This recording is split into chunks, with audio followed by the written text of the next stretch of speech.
All right. Well, welcome all of you to tonight's special Together Women Rise webinar on legacy giving, also called plan giving. I am Caitlin Grigsby Hall, Director of Development for Together Women Rise, and I will be the moderator for tonight's events. Um, some Zoom reminders, you're welcome to put questions in the chat if you have questions, but we'll also have a lot of time to ask questions in the second half of the webinar, and you'll be able to unmute yourself and ask your questions directly as well. So tonight I want to get started by introducing our CEO, Beverley Francis-Gibson, who will be speaking first. Beverley has been the CEO of Rise since March 2022. She has more than 25 years of experience working in philanthropy, fundraising, grant writing, and organization management for both nonprofits and community foundations. Beverley previously served as the president and CEO of the Sickle Cell Disease Association of America and has also led organizations whose missions addressed issues of mental illness, HIV and AIDS, homelessness and poverty, domestic violence, and women's issues. So please join me in welcoming Beverley. Thank you, Caitlin, and thank you for joining us this evening. As I reflect on my own journey with Together Women Rise, I am reminded of the profound impact our community has on women and girls around the world, and how important it is that our work continues for generations to come. That is why legacy giving isn't just something that is for the wealthy. It is actually something for all of us to consider as we make our plans for the future. As a legacy donor myself, I've experienced the deep satisfaction of knowing that my support for Together Women Rise will extend well into the future. Also, as CEO of Together Women Rise, I have the extreme benefit, pleasure, if you will, of hearing from family members when we have someone who has passed away. And although that is not a happy time for the family members, it happens to be a generous time for Together Women Rise. We most recently had a member who we did not know had left us in a will. And we received an enormous donation most recently. I was actually on vacation when the check came into the office. And this was something that we had no knowledge of, we did not anticipate. But imagine if all of our members included Together Women Rise is in their wills or their estate plans, what that could mean for our organization and for our future. At this time, I would like to introduce our guest speaker, Anne Marie Ashworth, a financial advisor with Abacus Planning Group. Anne Marie will be making a presentation and then will be available to answer any questions that you may have. Let me tell you a little bit about her. Anne Marie graduated from Virginia Tech with a BS in business and a concentration in financial planning. She joined Abacus in June of 2015 and earned her certified financial planner certification in May of 2017.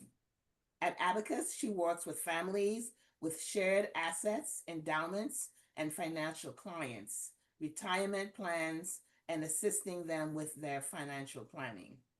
Anne Marie helps clients understand their objectives in order to develop, implement, and monitor comprehensive financial plans to achieve their goals.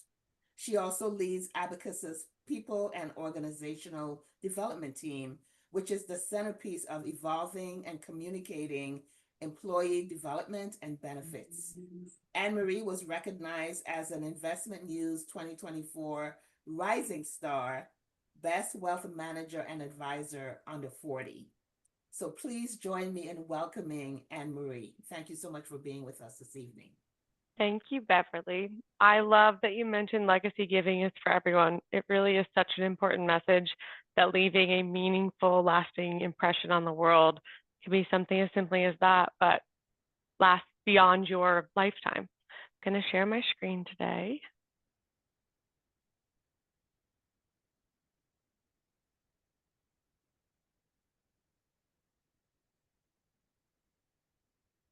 All right. So today, I want to recognize that legacy gifts often become the heartbeat of an organization's future. I loved Beverly's reflection on the unexpected but generous gift that you all received. And these gifts really sustain the work for not just the next year, but the next generation, essentially planting the seeds for today to grow decades in time. Today, I wanted to walk through creating a legacy through your estate. My goal today is to simply break down the process and options for legacy giving and share some examples to hopefully spark ideas for your own personal journey. So first, why plan your legacy? Legacy giving tells a story about who you are, your beliefs, your priorities, and it carries that story itself and those values and passions that you have forward. It's also a powerful way to continue championing the causes that are closest to your heart when you're not here. It's also a ripple effect. If something like a gift like this isn't necessarily going to be used today, but can be used and have an impact that outlives any single contribution that you give in a year. I think it's important for us just to spend a few minutes to talking about big picture what an estate looks like. So let's start with how assets are passed at your death. The first thing I want to mention is ownership or titling. Might seem basic, but can have a huge impact. For example, if your home is titled jointly with a spouse, it may pass automatically to your spouse without having to go through any sort of estate process. Intestate is simply dying without a will or an estate plan in place. What's so surprising to me is they say that over half of Americans don't have a will directing how they want their assets to be distributed, and instead it's up to how states determine to distribute those assets. We've all heard of estate documents outlining how we want our assets to be distributed at our death, things like a last will and testament, or perhaps a revocable trust. Now I hear us mentioning special bequests, and you see this a lot in a last will and testament. This allows you to say, I want to make a specific bequest, leaving a sum to your favorite nonprofit, Together Women Rise. So we included here the details where you'd be able to list out that I would like to leave a percentage or a dollar amount of my estate to a given nonprofit. Lastly, beneficiary designations. This might be the easiest, however, one of the most overlooked tools for how to leave assets at death. Retirement accounts, life insurance accounts, all of these pass via what's called a beneficiary designation. No will or last will and testament is needed. I always remind people that if your will says one thing, but your individual retirement says another, your IRA wins. So it's always a good idea that you're making sure to update your individual retirement account beneficiary designations and to review them. Talk about beneficiary designations for life insurance and for retirement accounts. Retirement accounts are an extremely powerful tool that are great for giving both during your life and as a legacy. So I'll touch on both of giving during your life and as a beneficiary designation.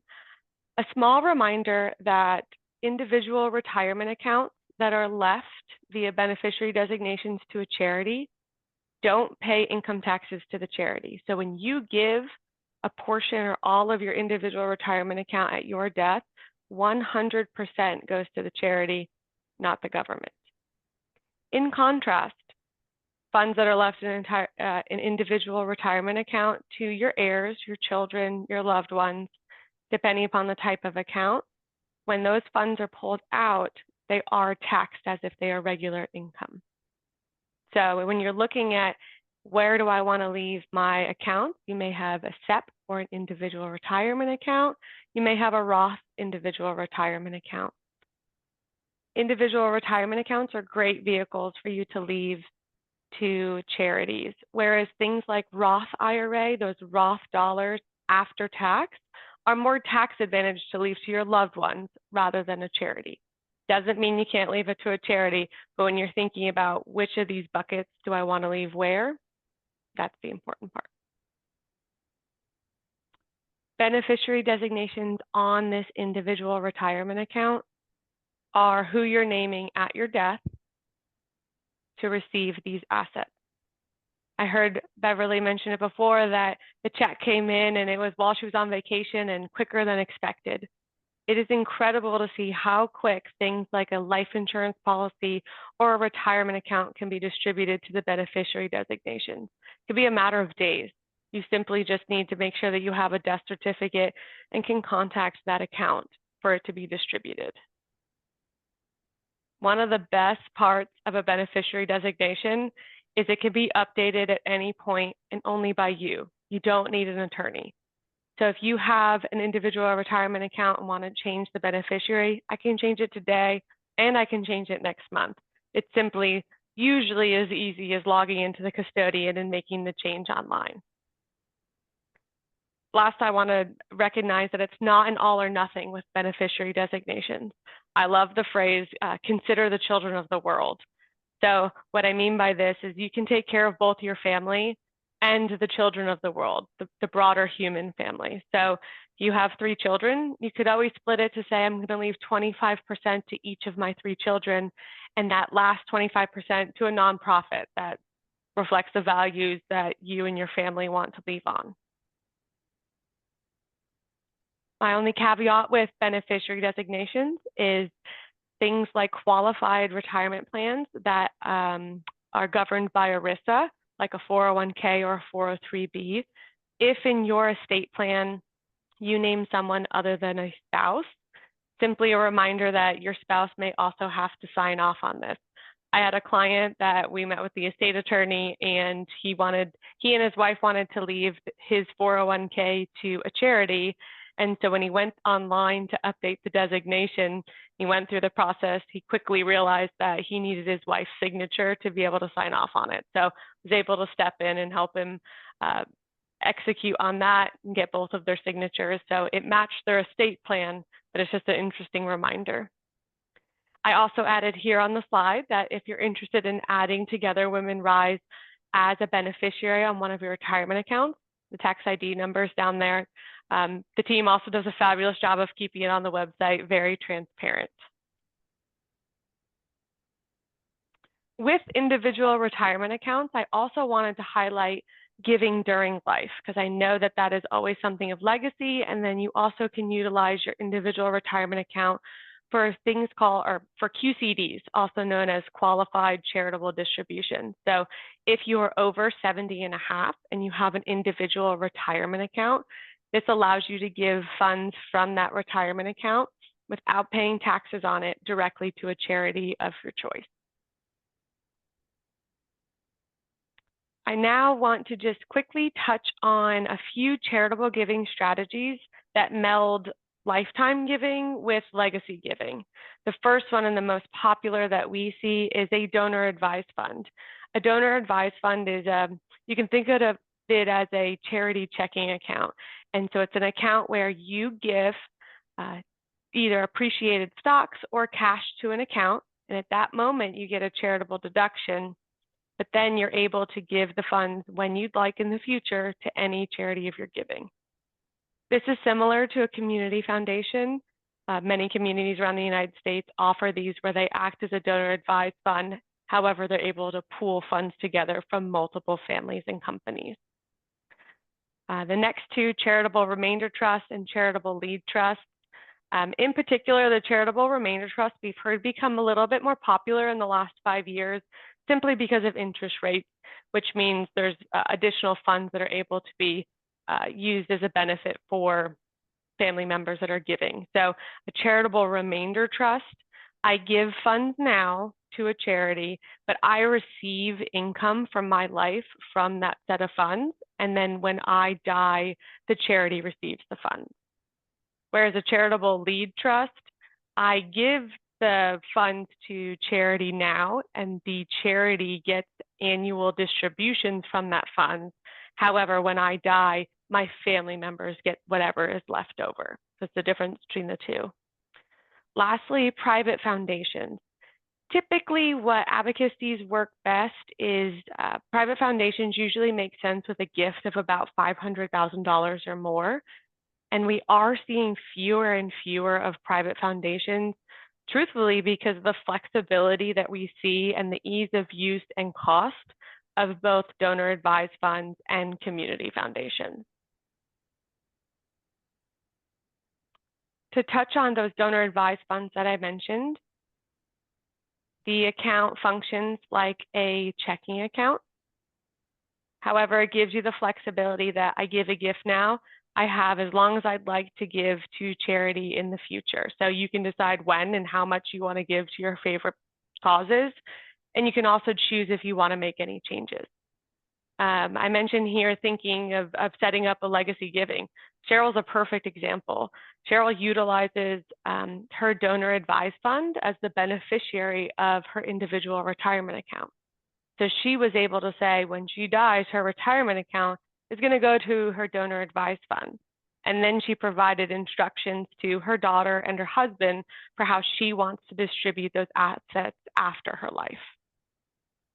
Quick practical tip, if you're thinking about gifting to something like a community foundation or a donor advised fund, instead of giving smaller amounts every year, consider what they call a bunching strategy, which means I'm going to give several years worth of donations into my donor advised fund, but then just distribute the same amount as I would on a year-to-year basis. This allows you to receive potentially a higher tax deduction, knowing that in today's tax laws, which we don't expect to be changing, most individuals are not itemizing their taxes. So it would give you the opportunity to itemize those in the future. So lastly, my invitation to all of you is this: take the first step. Think about what matters most to you and start the conversation with your family, your friends, your trusted advisor, maybe Together Women Rise.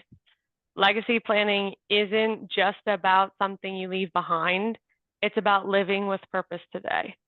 And so I thought, to get you started, I have a few resources to help guide you through your journey of what your legacy giving looks like. I'll make sure that Caitlin has these slides so we can send out the resources and slides to everyone. And I'd like to leave you with a reminder that a legacy gift is a way to write your final love letter to the causes you cherish. Thank you all. Thank you so much, Anne Marie. That was beautiful. And I love that final quote, a love letter. With that, I'd like to, before we move into questions, I'd like to introduce Betsy Teutsch. Betsy is a board member. She's been our board secretary for several years now. And Betsy first discovered Rise in 2011 and has since helped launch 4 chapters in the Philadelphia area. I consider Betsy to be one of our most engaged ambassadors for Together Women Rise. She has been a member of the Rise board since 2019. She's a writer whose work focuses on greener living, sustainable low-tech humanitarian engineering, and women's empowerment. Betsy is joining us this evening to talk about her why she decided to support Rise with her legacy gift. Betsy? Well, thank you so much, Beverly. My primary career, or my first career, when in our world now people have successive careers, but I was an artist and I was not very well paid. And then I turned my art business, my art commissions into more of a business. And then I had some good years. So my IRA was pretty meager, but it bumped up. And then I've been retired already for, 7 or 8 years. And it's accumulated because the market's been, it's been surprisingly good. Our advisor always says, don't expect to get those returns every year. But so I have a SEP IRA and a regular IRA because at some point I had to change the designation. So what we did when we made our estate plans, we have 2 adult children. We have 5 grandchildren, just add a new one. So we kind of worked everything out and we decided that my charitable giving to the causes that I cared about more than the my husband, who has things that he cares about more, that we would do it through the beneficiary system. And then we have an estate, we each have an estate with more complex plans. And so I just got the EIN number for Together Women Rise probably 7 or 8 years ago. And it's just there. And then I've moved the percentage up because, something else fell off my mattering map, and I lowered the percentage, and it was all pretty straightforward. But what you were talking about, Anne Marie, reminded me that when my father passed away, he had some IRA money that was in his estate. So it passed along to my siblings and I, and we had to do exactly what you said. We had to pay taxes. And then I turned around and donated a lot of what I inherited, but it would have been a lot more sensible from a planning standpoint to have separated it out. And, he just got bad advice, and IRAs were relatively new in those days, and people weren't thinking far in advance. But I did want to share, I want to share two things. One is just an experience that I had where we had a percentage remainder in our wills, and we had, I don't know, 8 or 9 beneficiaries. These are things that we both wanted to leave money to, but not the bigger amounts. These were like smaller amounts. And I wanted to change it for reasons that were kind of, I got aggravated. I had a bad experience with one of these organizations, and I thought, well, I don't want them in my will. So we have to change that. So we went back and forth with a lawyer. It was, all email, and then he sent the stuff. We had to go have it notarized. It was kind of a pain in the neck. And then I got the bill, and it was like, $1,200 just to make like this piddly little change that I could have, if I had it in my IRA, I could have just gone online and removed them. So there's a significant ease with using the beneficiary system. On the other hand, you don't know how much is going to be left. Whereas if it's a bequest, it's usually a specific amount, but sometimes not even. In an estate, it can be a percentage. So anyway, this is just my anecdotal personal experience. I was pretty annoyed about the whole thing. But I did want to tell you what I think is my favorite story. And Beverly and Caitlin have heard this a few times, so you can, look at your email or something. But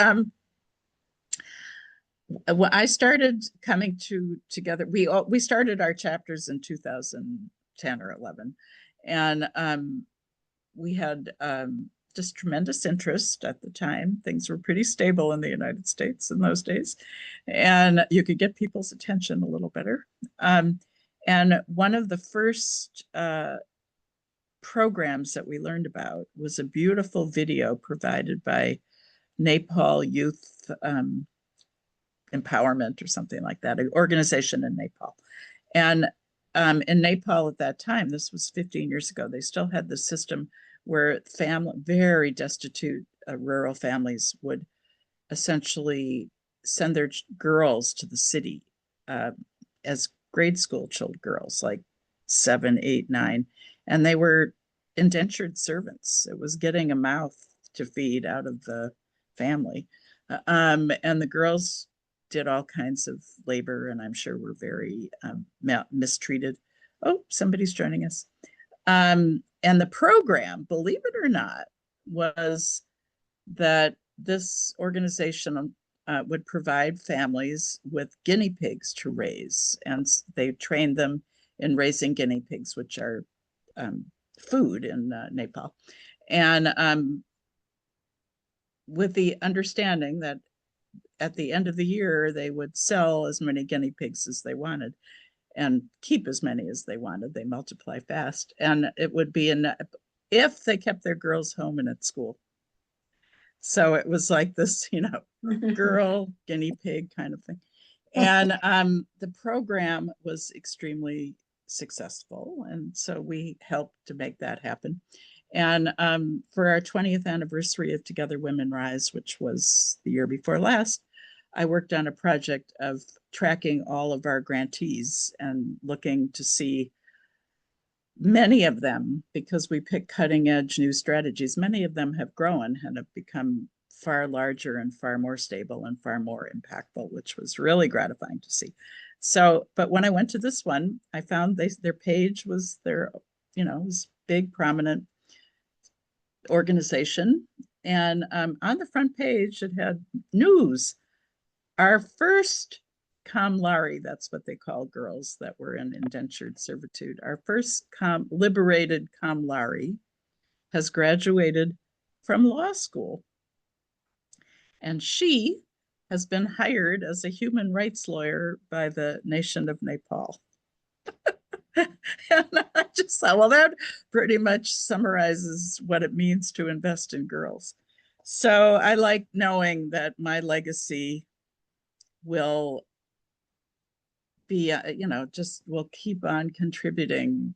Even, the moment that the money goes to Rise will be one moment, but the moment when Rise moves it on to impact out in the world will be another moment. And then the beneficiaries, literally that word, beneficiaries of that gift will be trained to do something, and they will keep passing it forward. So it's very, it makes me really happy to know that that money will be stewarded very beautifully. That's a beautiful example of the impact that can really happen in just a single generation. Yeah. And imagine the continued legacy that gets left on beyond all of our lives. Exactly. Yeah. Yeah, I like that. Somebody has joined us, Lynn Rist.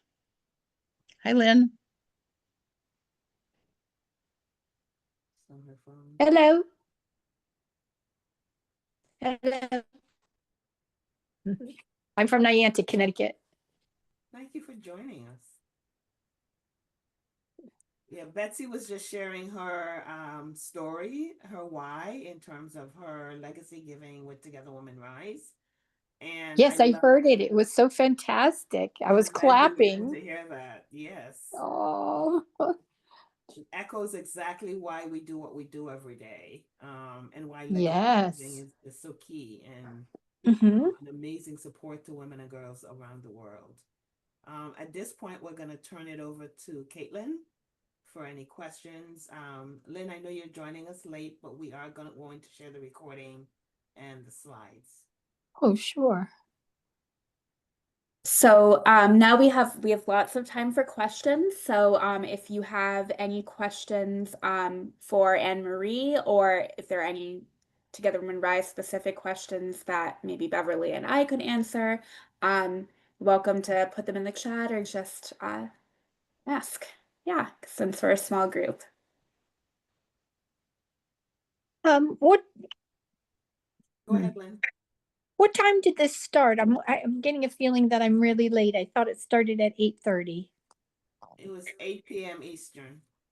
Oh, okay. So I'm a half an hour late. There's an advocacy Zoom that's starting at 8:30, so maybe you were on both lists. We don't usually do that, but somehow they wound up on the same night. Yes, that could be. We appreciate your joining, nevertheless. Yes. Anne Marie, one question that I have. So I just like Betsy, I have a new grandson. And congratulations. I'm adding him now that he has his social security number. He's official. I'm adding him as a beneficiary. And I wanted to know why I just couldn't add his name to the existing beneficiaries. I have to do all of the paperwork all over again.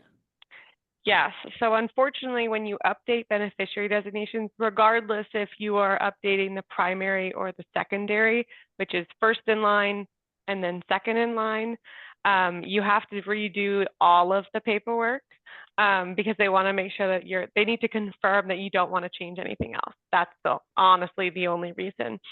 One other good reminder, Beverly, is with children that are under the age of 18, you do want to make sure that funds are not left outright to that individual because they're minors. So I'm sure you probably have that language, but just for anyone else listening, if you have a minor child that you want to leave as a beneficiary designation, instead you would designate it as a custodian for the benefit of that individual. So if it was my child, I would say John Smith, who's the guardian for the benefit of my child's name, meaning that John Smith would be in charge of making sure that those funds are utilized in a fiduciary for the best of my child's needs until the child reaches age of majority.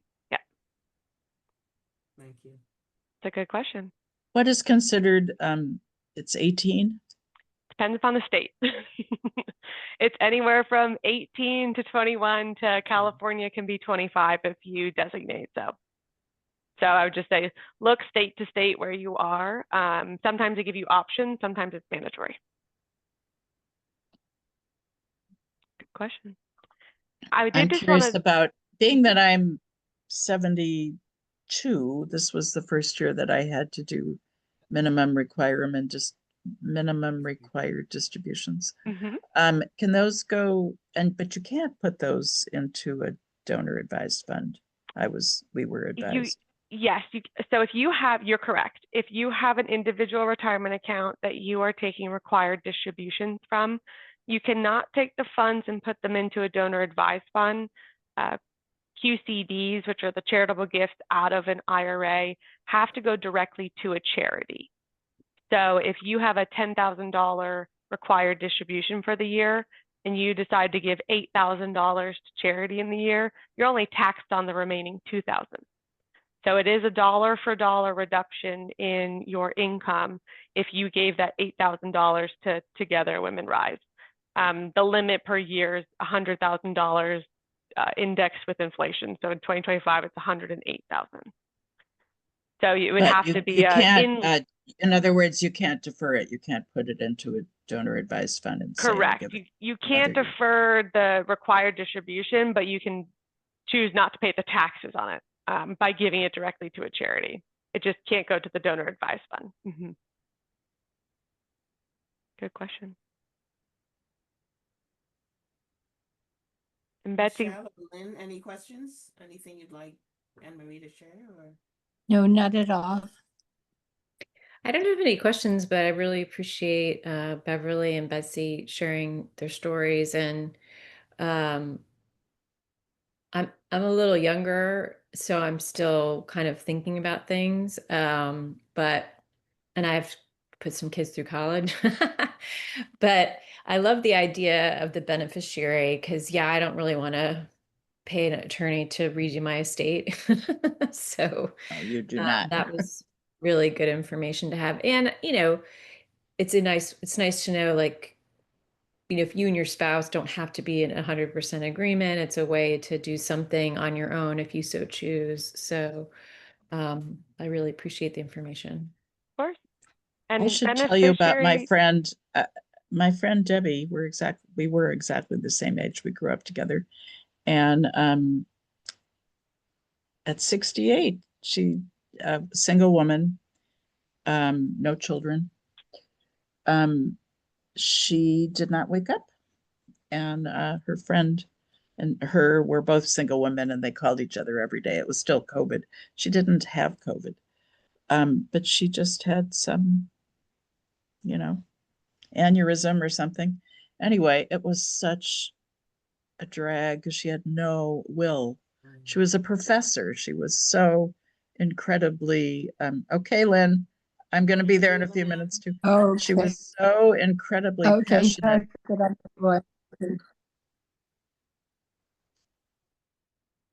She was passionate about so many things.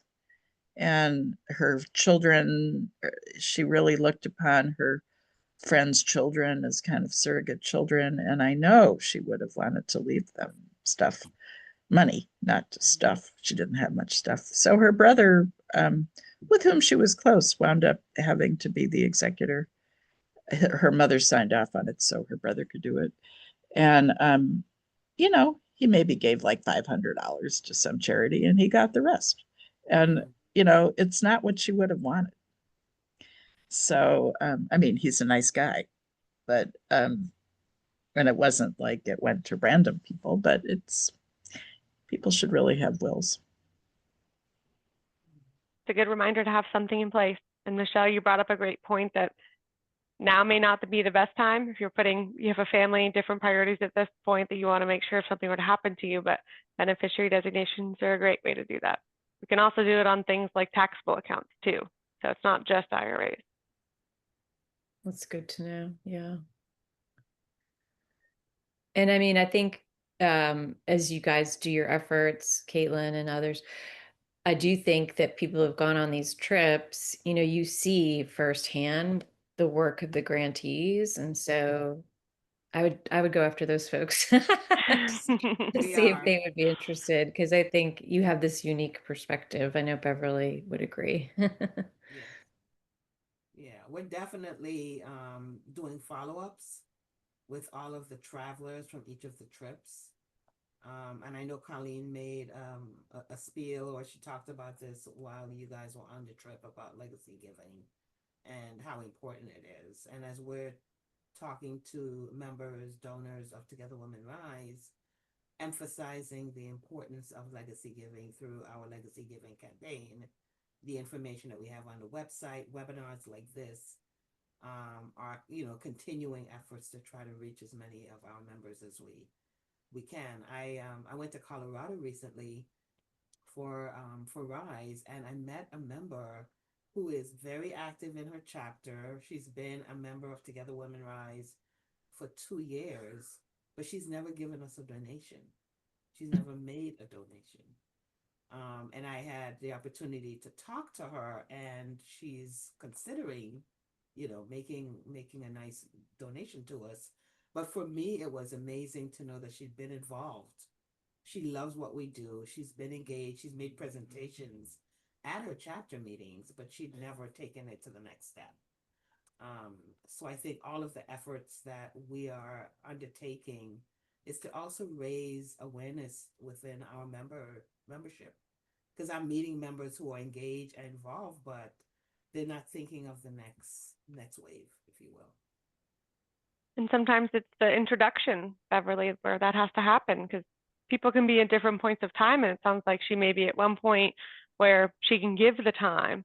And so it's the having to help them look forward to say, okay, well, you may not have this time again in the near future. What can come next?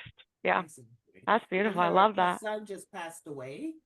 So I think that has been jarring for her, and it's making her think about her own legacy giving now, because she hadn't had, I guess, had a reason to before. So you're right. I think a lot of women in my generation were kind of raised to think of this as not something that women have to worry about. Michelle, you're younger. It's not. I don't think your women, your generation didn't have any illusions about this. But you know, so women don't think of themselves as potential philanthropists. Yes. Or that you have to be wealthy, that you have to have a lot of money. Right. I Yeah. think that's what I hear a lot from members when I talk to them, that you have to be wealthy or you have to be a Melinda Gates. And I'm like, you don't have to be. I'm not. And I love Together Women Rise, and I wanted to do something. It's also as a role model for my daughters, you know, for them to see how important Together Women Rise is to me. And so I talked to them about the fact that I was including Together Women Rise in my estate plans. How old are your kids, Michelle? 18 and 20. They have lived through a rough stretch. I know, yeah. And now COVID. We'll be seeing the effects of that for a while, I think. Yeah. I'm going to sign off and go to the USAID. Yeah, we're going to wrap up. Caitlin? Yep, we're going to wrap up. We just want to conclude by thanking you all for joining us to learn more about plan giving. And you can learn more by visiting our legacy giving webpage on our website, togetherwomenrise.org, for more information. I am also happy to answer any questions. If I can put my email in the chat, if you have any specific questions about giving to Rise, and we will also be sending out this a recording of this webinar and the slides to our members so that everyone has this really important information. So As you plan for your financial future, we hope that you'll consider including Rise as part of your legacy and your commitment to global gender equality. And thank you again for joining us, and have a good evening. You. Nice to meet you, Anne Marie. Thank you. And Of course. Michelle.